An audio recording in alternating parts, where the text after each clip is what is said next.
მოგესალმებით, დღეს არის ჩვენი გადაცემის შემდეგი ეპიზოდი და ძალიან საინტერესო კომპანიაში ვართ სტუმრად. ეს არის კომპანია Neurio AI და მისი თანადამფუძნებელი არჩილ შარაშენიძე. Neurio AI ეს არის მაღალტექნოლოგიური კომპანია, რომელიც AI-ზე დაფუძნებულ სხვადასხვა გადაწყვეტილებებს ქმნის ბიზნესებისთვის.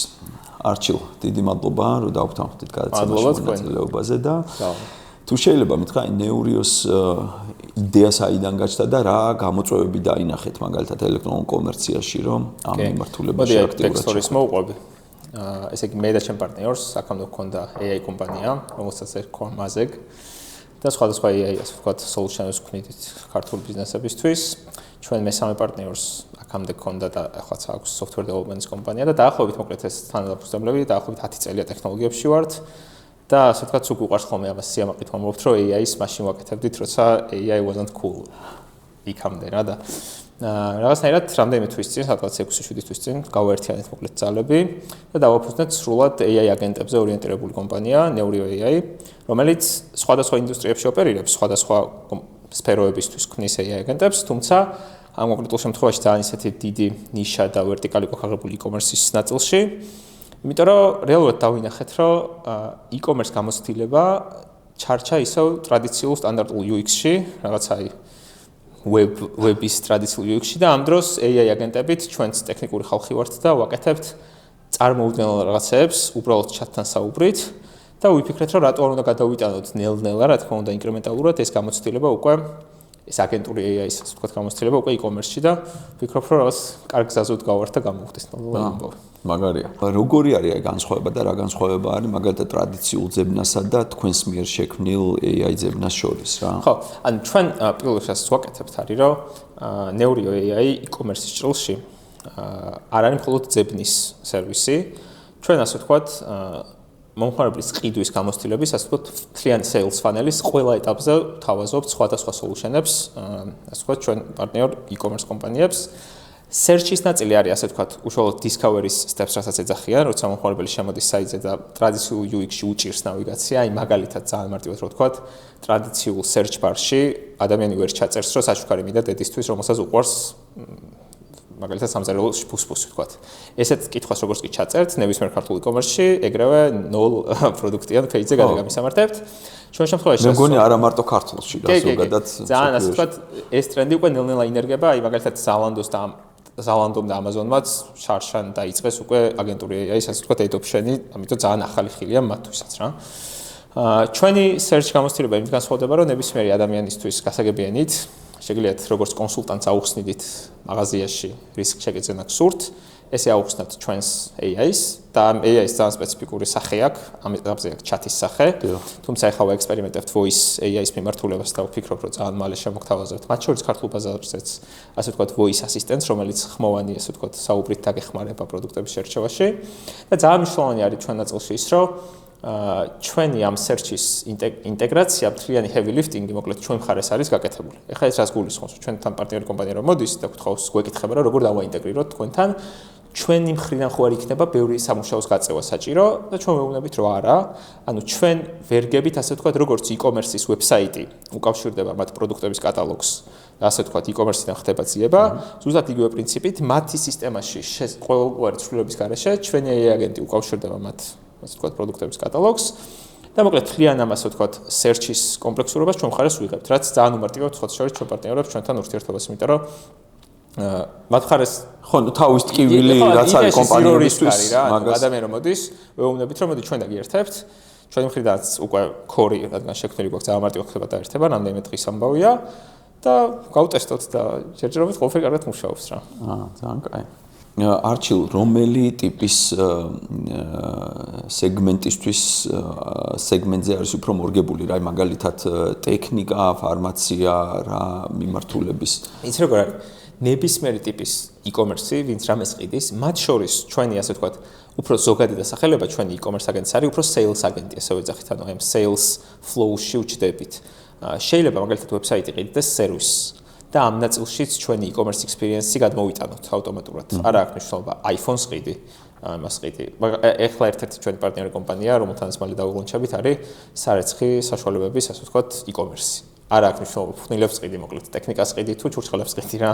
იდეაში ყველა მიმართულებით ცოტა კასტომიზაციას ვაკეთებთ, ცხადია, ვიზუალურ კომპონენტების მაგალითად, რომ უფრო კარგად გამოვიდეს მაგალითად მობილური სურათი ეკრანზე ჩატში ან რაღაცა, თქვა შეიძლება ვიდეოც ჩავრთოთ. აი ხა მაგალითად ავტო სადილეროსთან გვაქვს მოლაპარაკება, საპილოტეს მათთანაც უშვებთ და იქ უკვე ვიდეოებსაც ვრთავთ, რომ უფრო მომხმარებელმა უფრო კარგად აღიქვას, რომ ეძებს რაღაც ავტომობილს ვიდრე სურათი რა. მაგრამ იდეურად მთლიანი ასე ვთქვათ e-commerce იყოს მთავარია და ჩვენ მოკლედ პროდუქტის რაობაზე და სფეროზე პრობლემა არ გვაქვს რა. ერთნაირად ვერგებით ყოველს. გასაგებია.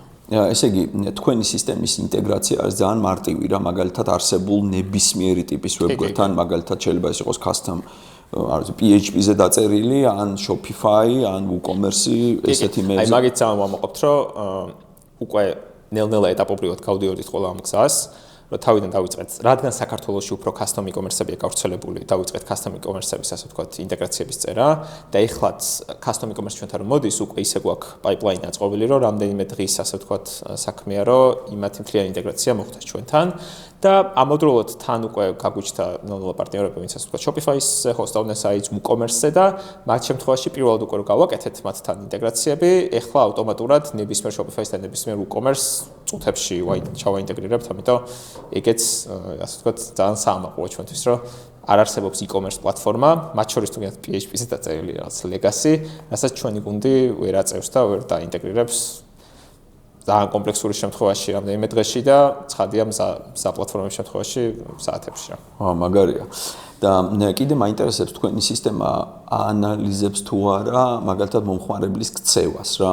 იმიტომ რომ დღეს ძალიან დიდი მნიშვნელობა რომ თქვათ უფრო პერსონალიზაცია მოხდეს რა და მომხმარებელს უფრო ისეთი პროდუქცია შეთავაზოს. აი ხშირად როცა პარტნიორებს ვსაუბრებით ხოლმე ჩვენი ასე ვთქვათ შეხვედრის 10 წუთი შეიძლება ეთმობა ჩვენ უშუალოდ customer facing agents და დანარჩენი ვთქვათ 30 წუთი უფრო მეტი დრო ეთმობა უკან რა ხდება ამ ყველაფერში. როგორ ანალიტიკებს ვთავაზობთ მომხმარებლებს და ჩვენ ვთავაზობთ ასე ვთქვათ გარდა იმისა რომ საუბრების რაოდენობას და basic ანალიტიკას რასაც ნებისმიერი chatbot სისტემა თავაზობს ჩვენ ვთავაზობთ AI ანალიტიკას რაც გულისხმობს თითოეული მომხმარებლის ქცევის ანალიზს AI-ის დახმარებით აი მაგალითად ჩვენ ვიცით მომხმარებელი რომელ გვერდზე გაჩერდა რომელი პროდუქტის გვერდზე იდგა როცა კონკრეტული კითხვა დაგვისვა და ამის მიხედვით მათ შორის მათი წინასწარი უკვე არსებული შეკვეთებიც მოგვაქვს e-commerce-ებიდან და ვახდენთ ასე ვთქვათ უკვე შეთავაზებების კეთებას chat-ში ასე ვთქვათ პროაქტიულად ვაინგეიჯებთ მომხმარებელს აი მაგალითად შეიძლება რომ მომხმარებელი დავაფიქსიროთ რომ რამდენიმე წუთით გაჩერდა რომელიღაც პროდუქტის გვერდზე და ჩვენი აგენტი აუცილებლად იქნება პროაქტიული ეგეთ შემთხვევაში და აუცილებლად შეეკითხება რომ რამე ხორცშემიძლია დაგეხმარო რაღაც კითხვა ხო არ გაგიჩნდა და ამით რეალურად ვამცირებთ drop off rates ხო? ანუ ადამიანი თითოეულ sales ეტაპზე განიცდის რაღაცა ბარიერებს, frictions, რატომაც გადის და აღარ ყიდულობს ხო? ან შეიძლება ძებნის პრობლემა აქვს, რომ ვერ იპოვა რაღაც, შეიძლება პროდუქტის გვერდზე დადგა და იმ პროდუქტზე კითხვები დაებადა და იმ რთულ სპეციფიკაციებში პასუხი ვერ იპოვა. მაგისაცაც ძალიან საინტერესო solution-ი გვაქვს ხოთი. კი, ნუ დეტალიზაცია ჭირდება იმ პროდუქტის. დეტალიზაცია ჭირდება. ეგეთ შემთხვევაში ჩვენ რასაც ვთავაზობთ e-commerce-ებს არის რომ არა უკვე chat-ში, არამედ chat-იდან გავდივართ აგენტური AI-ის დამხმარებით და პროდუქტების გვერდებზე პატარა embedded widget-ებს ვეძახით ამას, რომ აი მაგალითად აეროგრილის გვერდზე რო შევა ადამიანი და აინტერესებს ქათამს წვავს თუ არა ეს აეროგრილი. სპეციფიკაციებში რო ეძებოს, იქ ამ კითხვაზე პასუხს ვერ იპოვის. და ჩვენ უკვე ვახვედრებთ predefined AI generated კითხვებს ადამიანურ ენაზე, მაგალითად ქათამს თუ წვავს და ამას რო დააკლიკავს, ეგრევე პასუხს მიიღებს რა. იქვე ასე ვთქვათ არა chat-ში, არამედ პირდაპირ პროდუქტის გვერდზე. ნუ ხშირად დასმული კითხვების სტილში. კი, ყოველი პროდუქტისთვის ვაკეთებთ AI-ით, ასე ვთქვათ. და ეს რას აკეთებს, ხო? წეგან რომ დაუბრუნდეთ ამ ნაწილს, რომ ამცირებს drop off rates. რატო? იმიტომ რომ ადამიანი პროდუქტის გვერდზე დგომისას იღებს პროდუქტის შეძენის გადაწყვეტილებას და როცა იბნევა, ეს გადაწყვეტილების მიღება, ასე ვთქვათ, შანსი იკლებს და ჩვენ მოკლედ ამ დაბნეულობის, ასე ვთქვათ, მოშორებაში ვეხმარებით რა. და შესაბამისად ავტომატურად ვსვდით conversion-ის შანსს. ვა, ძალიან მაგარი რაღაცაა. რა ძირითადი მეტრიკებით იზომება დაუშვათ success rate რა, ანუ თქვენი სისტემის გამოყენებით რა. კი. ესე იგი ძირითადი მეტრიკები არის, რომ ჩვენ შემთხვევაში ჩვენ გარდა იმისა, რომ ვთრეკავთ მომხმარებლის ასე ვთქვათ, ქცევას, ჩვენ ვთრეკავთ ჩვენი აგენტის ინტერაქციის შემდეგ, მოხდა თუ არა ძებნის შემთხვევაში კონკრეტული პროდუქტის გვერდზე გადასვლა, ასევე მოხდა თუ არა ამ პროდუქტის ქართში დამატება და ასე ვთქვათ, თვითონ ქართის დონეზეც გვაქვს ჩვენ ეს embedded widget-ები, რომ ადამიანი ქართს ედგას, იმიტომ რომ ქართ abandonment-ი არის წარმოუდგენელი პრობლემა, ხო, e-commerce-ებისთვის და იქაც ვახვედრებთ predefined შეკითხვებს, რომ მაგალითად მიწოდების პირობები როგორია. მიუხედავად იმისა, რომ იქ სადღაც წერია ხოლმე ამ გვერდზე, ესეც shiny კომპონენტებად, რომ ადამიანმა ძალიან მარტივად დაინახოს, რომ იმ გვერდზე მარტო არ არის. აი როგორც კონსულტანტი, ხო, მოყვება. სულ დაყვება. აი მაღაზიაშიც გაცილებს უკან, აი მანდაც მოყვება ჩვენი AI და ასე ვთქვათ, აი მაგ სტეპზე წარმატებებს განსაზღვროთ, შემდეგი ექშენი რამდენად მოხდა თუ არა რა. აი ვთქვათ, search-ის დროს თუ გადავიდა ამ გვერდზე, თუ ვთქვათ, შემდეგ გვერდის პროდუქტის გვერდზე კითხვა დასვა და შემდეგ ქართში დაამატა, ეგ უკვე ჩვენი success-ია, იმიტომ რომ ჩვენი კითხვის შემდეგ დაამატა ქართში და ასე შემდეგ რა. მაგალითად, ყოველს აღურიცხავთ და ასე ვთქვათ, KPI-ებს ჩვენ პარტნიორებსაც ინდივიდუალურად უწესებთ, იმიტომ რომ ყველას ზოგი მაგალითად full service იღებს ფანელის ყველა ეტაპზე, მაგრამ ზოგი მაგალითად მხოლოდ search-ი სურს და ასე ვთქვათ, მაგის მიხედვით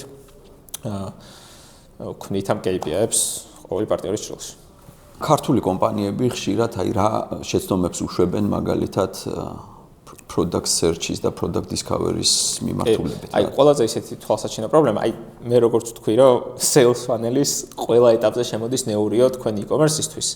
არ არის აუცილებელი, რომ მაგალითად შემოვიდიოდეთ როგორც ჩვენი პროდუქტით.